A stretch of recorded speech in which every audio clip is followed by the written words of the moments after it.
Hey everyone, Storm Chaser Brandon Alexander here, and today I am making a video about a probe design that is being come out about and some of the ideas behind it. So let's go ahead and get started on it. Itch my nose here.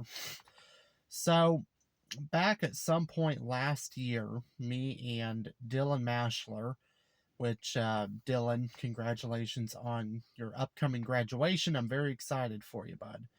But we've been talking about this probe design and probe team for a while called Ultrasonic. So we had a team before of members, but of course we narrowed it down to just a small handful of us.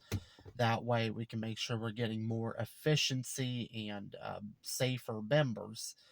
So this probe deployment team, we're going to start with the probe itself. We're going to go ahead and start because that's the highlight of this whole video. So the probe itself is primarily going to be made of heavy metal components. It is going to be probably steel. That way it's not aluminum or some other lightweight metal, probably steel, probably be treated steel. That way it doesn't rust nearly as easy. And with that, it's going to have a straight up tower for equipment to sit on, and of course a square base to it. We're thinking probably at least, a foot by a foot box and probably a foot or higher. This probe is going to have measurements for wind, barometric pressure, and humidity, dew point, everything you would see on a typical weather station, which I would show you, but my weather station pad is over there and I don't want to move the camera.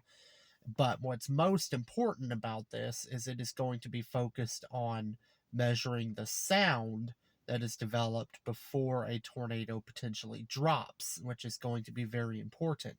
A lot of people don't take the aspect of the ultrasonic sounds or supersonic sounds or whatever thunderstorms may make before a tornado is produced. A lot of us refer to it as a freight train, which I've heard personally.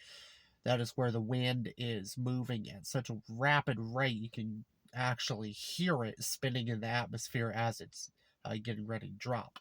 So we're going to focus on mostly the sound, but we're also going to get those other measurements as well. They're going to be very heavy duty equipment. That way it does not break. And of course, the box is going to be, filled in with probably plates going upwards and have curved edges, like rounded edges. That way the wind cannot grab it as easy. We want it to be heavy and make it where it's not going to just tip over.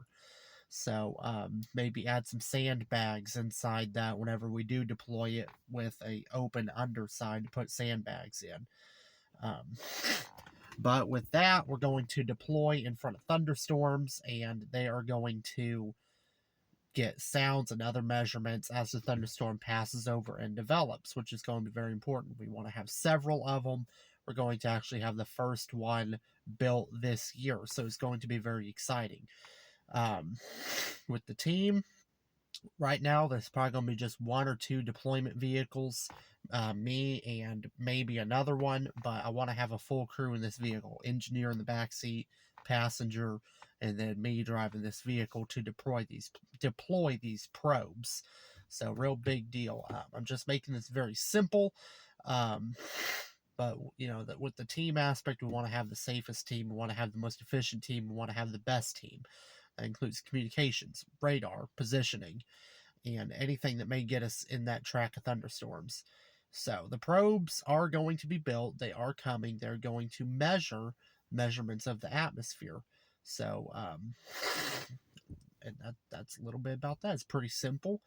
And this is going to take place over Kansas, Oklahoma, Texas, Nebraska, so on. So have a great day. Hope you like this video.